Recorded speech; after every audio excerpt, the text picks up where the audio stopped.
Welcome to Proclaim, a presentation of the Catholic Diocese of Alexandria. Join us as we journey together through the Scriptures revealed to us by God. Good morning and welcome to Proclaim. Again, Jesus seems to delight in using examples from nature, particularly from the example of farming, because so many people would be able to identify with that, something that they were familiar with, something that they perhaps were a part of.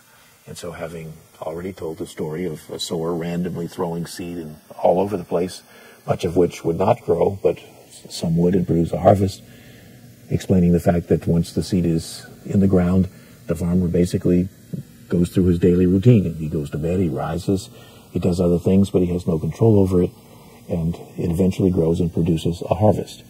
Now, Jesus takes a third example from the experience of people that were familiar with Palestinian farming in the time of Jesus, and this uses the example of a mustard seed.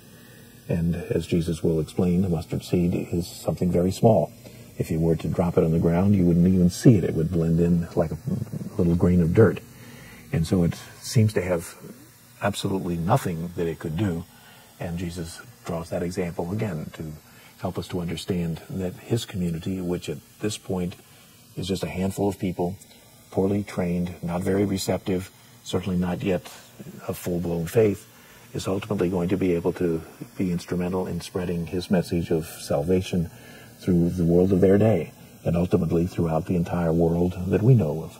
And so from those simple beginnings come great harvests, marvelous things beyond anyone's expectation or anyone's imagination. And so the next story that Jesus tells is a way of prescribing that in visual form. This program was brought to you by Antoon Enterprises.